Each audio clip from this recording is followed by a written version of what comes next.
Getting pain in the front of your shoulder when you're trying to work your chest? Check out this video.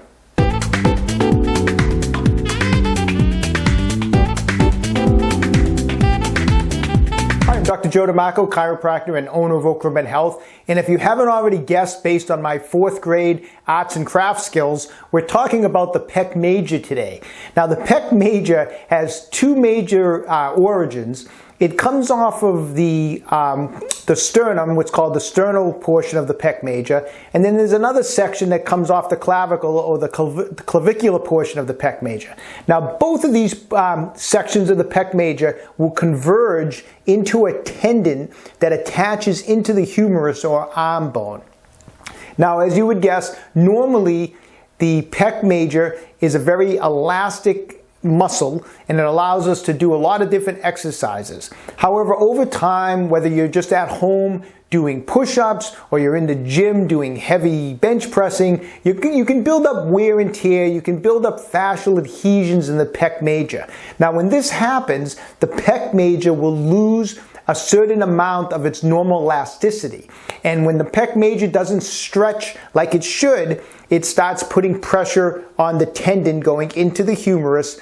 That tendon gets inflamed, and a common exercise-related injury, people start getting that kind of anterior shoulder pain in this region through here. That's a common problem that a lot of people get. Now, of course, there's other causes of anterior shoulder pain, but we're going to focus today on anterior shoulder pain as related to fascial adhesions in the pec major. So what I'm going to go over today is some fascial release techniques. We're going to concentrate actually on the outer portion of the pec major today. I'm going to show you some techniques for the outer portion of the pec major.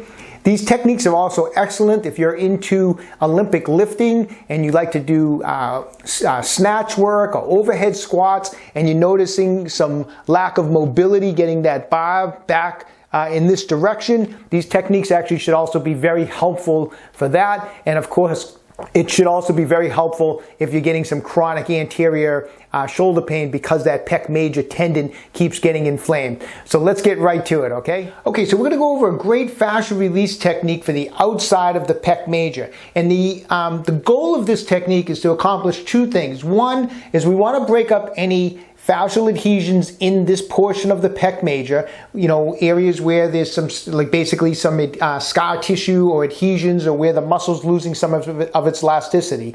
The other issue that we want to take care of with this technique is this tendon doesn't have a direct shot to the humerus. In other words, when your pec major tendon is working its way to the humerus, it's doing a lot of weaving, it's running beside other muscle tissue and other fascia, it might be running underneath some tissue, and then it finally makes its way to the humerus and connects in there.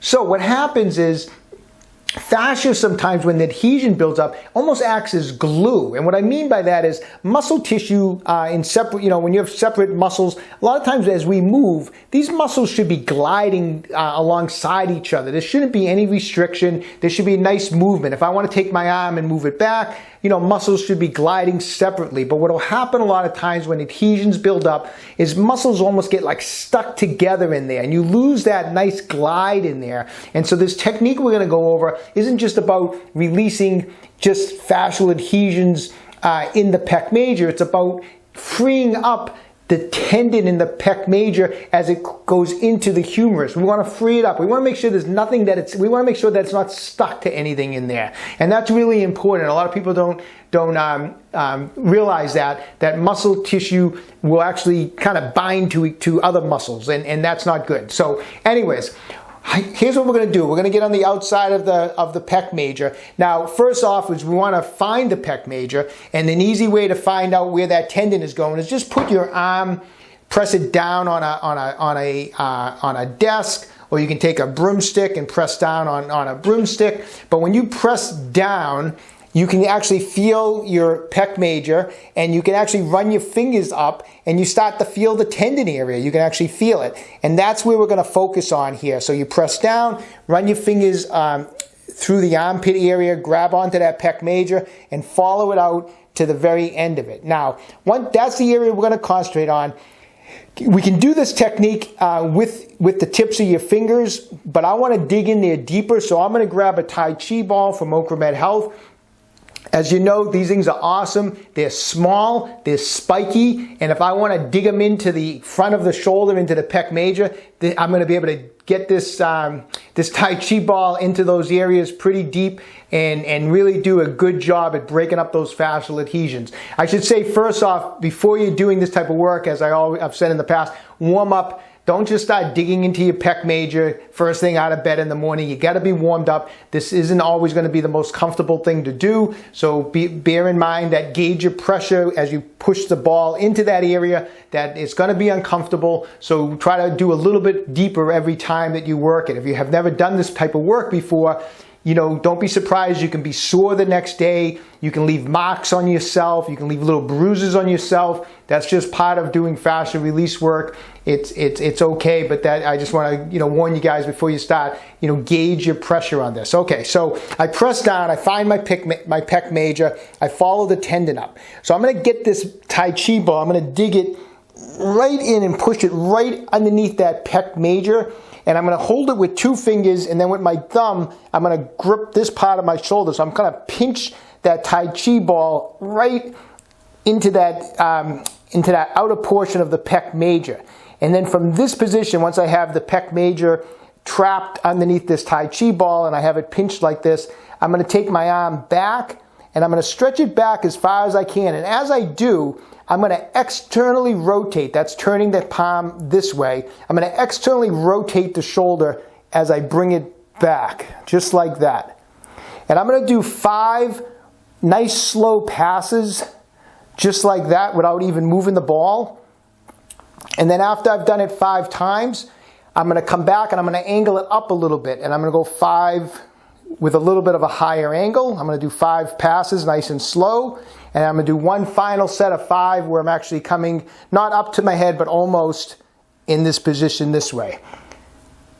So we got 5 where the arm is basically parallel to the floor, a little bit higher and a little bit higher. And we're going to do 5 passes at each of those angles.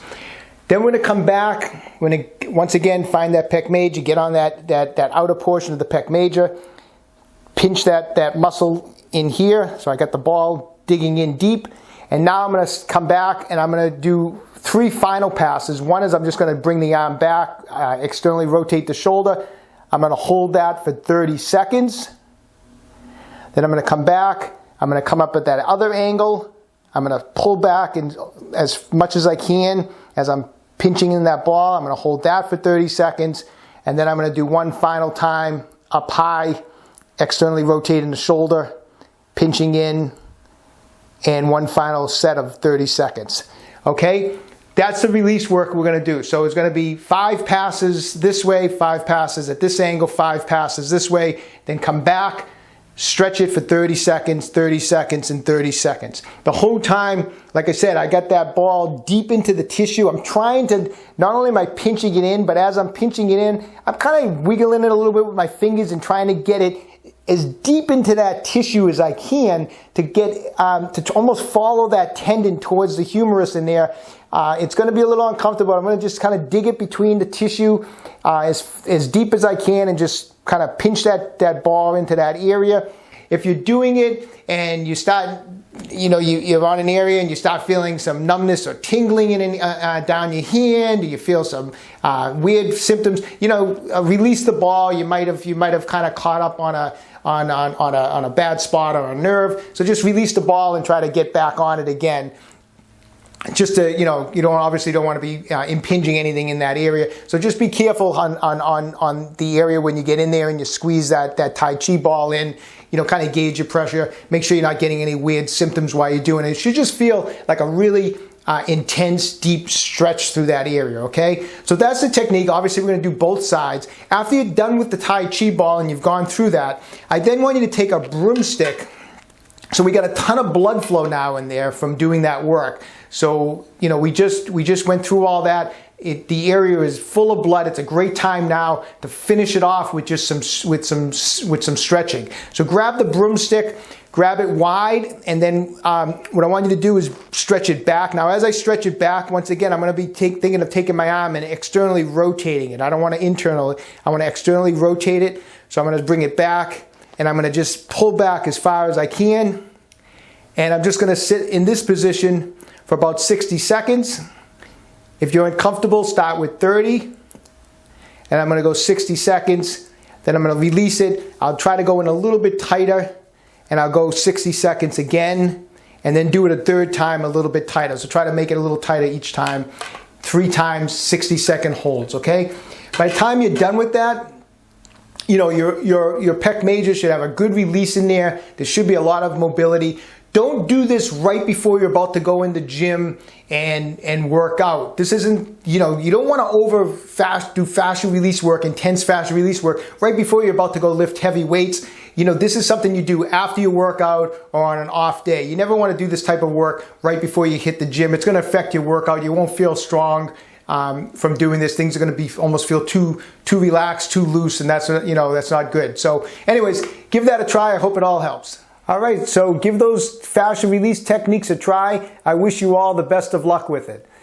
Hey, listen, you know what? They don't talk enough about it, but I just want to mention, you know, let's keep our immune system strong. You know, you have to exercise, you have to eat right, you have to take the right supplements. Keep those immune systems cranking. That's how we stay healthy, okay? And don't forget, eat extra vegetables. Let's save some animals. Listen, when you have a chance, go to my website, www.OcraMedHealth.com. We have fitness programs, mobility plans, our Tai Chi balls are in stock. Our Core Flex ab roll, I love this thing for working abs, is also available. So when you get a chance, check out that website. Listen, if you're enjoying these videos, please subscribe to my channel, OcraMed Health on YouTube. If you got questions about exercises or injuries, just leave a comment in the comments section below. I always do everything I can to get back to everyone. And don't forget, OcraMed Health is here to keep you fit forever.